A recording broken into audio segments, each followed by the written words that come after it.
Bom dia todo mundo. Bom dia, amigos do Café com Evangelho. Já estava com saudade de vocês, né? Bom dia, o pessoal de casa que está me assistindo. Eu sei que tem muita gente boa acompanhando hoje esse café, tomando esse café conosco, tomando esse café maravilhoso. A lição de hoje, como bem a Luísio falou, é uma das lições mais bonitas, mas é uma também das lições mais difíceis de se aprender. Há sempre aquela lição que foge da lógica, né? Há sempre aquela lição que foge das ciências exatas, né? Que você não vai juntar um mais um e vai dar dois. Você vai somar um mais um e vai dar oito. E aí você não vai entender por quê. Porque você perde o percurso do que foi feito naquele cálculo. Você vislumbra, você vê apenas o resultado final. Essa é uma dessas lições em que, se você somar direitinho todas as partes dos acontecimentos, o resultado final não é o esperado. O resultado final não é o que é concebido para nós humanos encarnados tão pequenininhos. Qual de nós, que sabendo que iríamos a um calvário, que sabemos que iríamos ser traídos, que já vimos antes, né, o nosso futuro, o nosso, entre aspas, destino, qual de nós que, sabendo isso, ainda iria receber aqueles algozes, né? Aqueles que estão ali para executar a pena, juntamente com o traidor?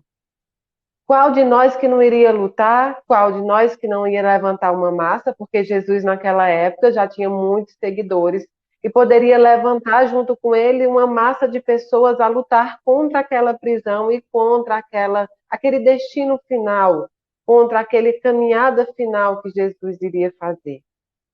Quem de nós iria abraçar aquele que nos entrega ao sofrimento? Qual de nós fazemos isso?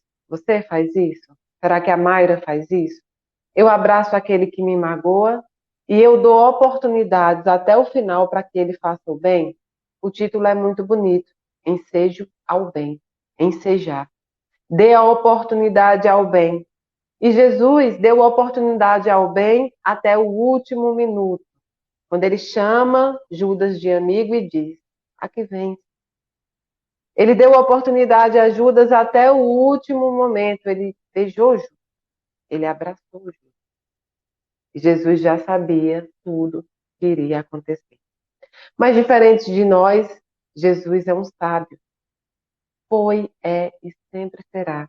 O espírito de mais alto que passou aqui nesse planeta e que passará. Ele tinha plena consciência da sua missão. Sabe aquilo que a gente discute muito nas religiões? Alguns dizem não existe destino. Apenas porque a palavra destino, assim como a palavra milagre, muitas vezes é entendido ao pé da letra ou com outro significado. Então, nós abrimos uma discussão pequena sobre, eu não acredito em destino, destino não existe, mas é lógico que existe. Independente da sua religião, quando você pega um carro a sair de uma origem, ele vai chegar num destino. E a nossa vida também é assim. O destino é isso, é a chegada final. Ali, uma vez ou outra, você vai se desviar daquele caminho, ou você pode até pegar outra rota, mas o destino é o mesmo. O destino final pode ser, inclusive, entendido como uma missão. Jesus sabia o seu destino, mas Mayra sabia o seu destino. Ele sabia o final da história. Ele sabia onde aquilo ia terminar. Ele sabia onde aquela saudação a que veio amigos iria terminar. No Calvário, no sacrifício, na dor, na luta. Ele sabia o seu destino. E nós sabemos o nosso. Todos nós sabemos o nosso destino pelo caminhar que a nossa vida leva, pelos nossos atos, pelo que nós construímos, pelos tesouros que nós estamos ajuntando aqui, a juntar na mão, a levar aqui, ó, nas costas até o dia do nosso destino final. Todos nós temos um destino final nesta encarnação e vários destinos durante a eternidade, porque o final é previsto, é evolução. Então, Jesus ali, ele não fala da boca para fora, ele compreende que Judas é um instrumento para que aquela missão dele ocorresse. Judas era um instrumento necessário. e Jesus abraça o instrumento. É como nós, quando estamos passando por uma doença, por um calvário na nossa vida, um desemprego, uma separação conjugal, tantos outros problemas que nos afligem, as mazelas que nos afligem durante toda a eternidade, né? Durante a encarnação. Porque nossa encarnação neste planeta é também uma eternidade. Tudo é eterno, tudo. O nosso espírito é eterno, então nós vivemos a eternidade. E dessa forma, Jesus não fala ali da boca para fora. Ele abraça aquilo que vai machucar ele, porque ele sabe que aquilo ali é para a evolução, é para o crescimento. Não do próprio Jesus, que já era um espírito evoluidíssimo, mas para o crescimento da humanidade que ele precisava exemplificar. Jesus não só usava palavras para ensinar, porque ele sabia que as palavras ficam obsoletas, as palavras perdem significado, as palavras se perdem ao longo do tempo, ao longo do que é falado, se os atos não condizem com elas. Então Jesus precisava demonstrar com exemplo tudo aquilo que ele tentava tanto propagar nas palavras. E foi assim que ele fez. Jesus exemplificou o bem, o perdão, a caridade, o amor, a fé. Jesus exemplificou a paciência e nessa passagem tudo isso pode ser visto. Como pode um ser ter a capacidade de abençoar? Porque quando você trata bem aquele que te maltrata, aquela coisa ou pessoa ou situação que te maltrata, você está abençoando aquele instrumento que é utilizado muitas vezes contra você. Jesus abençoa aquela chegada, Jesus abençoa aquele irmão, aquele amigo, a que ele chamou de amigo por tanto tempo, e que de fato ele considera um amigo. Ele abençoou quando ele diz: amigo, aqui vem. Aqui tu vens na vida dos outros. O que tu levas? O que tu está levando para a vida dos outros? Porque tu pode escolher. Eu posso escolher. Eu posso ser muito mais equiparado aos apóstolos que acompanharam Jesus, ou eu posso ser o Judas, porque eu não estou longe disso. O problema é a visão longínqua que nós colocamos em Judas. Nós ficamos com um sentimento ruim contra Judas porque ele entregou o nosso Salvador, né? A quem tanto amamos. Ele vendeu o nosso Salvador. Mas antes disso acontecer, ele não era conhecido como Salvador. Antes desse exemplo final de sacrifício tamanho, Jesus muitas vezes foi desacreditado. Ele não era o Salvador ainda aos nossos olhos. Jesus se tornou Salvador depois de todos esses atos. E Judas foi instrumento para mostrar o poder, o amor e a grandeza de Jesus. Ele se torna Salvador depois de Jesus. Na palavra, ele já era Salvador, ele nasce Salvador, mas no nosso entendimento, não. Foi preciso que Jesus demonstrasse com a própria vida, que ao nosso ver é o bem mais valioso aqui nesse planeta. Foi preciso que ele entregasse esse bem tão valioso para que nós, humanidade, começássemos a entender a importância e a grandeza daquele Espírito que passava pela Terra. Mas até hoje, de fato, nós não compreendemos muito bem os atos de Jesus. Porque ele foge da humanidade que nós conhecemos, ele foge do comportamento humano que nós somos acostumados, o comportamento humano que nós criamos. Nós criamos uma desculpa dentro desse comportamento humano para justificar, muitas vezes, com leniência, as nossas faltas.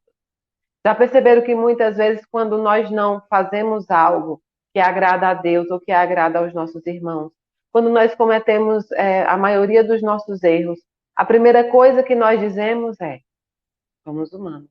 Eu sou humana. Eu errei porque eu sou humana. Nós não entendemos ainda que não é a questão do erro, não é da humanidade que nós possuímos, essa natureza que é própria nossa. Mas os erros fazem parte daquele. É coisa normal, é essencial aqueles que caminham. Errar faz parte do processo natural daqueles que tentam caminhar. Errar faz parte do processo natural daqueles que evoluem e que tentam evoluir. O mais grandioso de tudo isso, nessa questão dos erros, assim como o Judas errou, é que nós não podemos mudar os erros dos outros, mas nós podemos mudar os nossos próprios erros a honrar o nome de Jesus. E você pode estar se imaginando, esse comportamento de Jesus está muito longe do nosso comportamento humano. Sim, está. Está muito longe porque nós temos um entendimento diferente do que o Salvador tem no seu coração. Nós temos um entendimento de vingança, nós dizemos assim, precisamos perdoar 70 vezes 7, nós começamos a fazer a conta mesmo de quanto temos que perdoar. A nossa dificuldade maior é em contabilizar. Pegamos a calculadora e vamos contabilizar. Eu tenho que perdoar tudo isso. E nós não entendemos que aquilo é simbólico, é metafórico. Você tem que perdoar sempre. E não é perdoar para outra pessoa se sentir melhor. O que nós não entendemos ainda puramente é que nós perdoamos para que nós nos sintamos melhor, possamos caminhar uma caminhada limpa, justa. Machuca as agressões, machuca aquelas coisas ruins que jogaram na gente, machuca. Mas nós temos a capacidade de curar as nossas feridas. Jesus, Deus, deu essa capacidade a cada um de nós.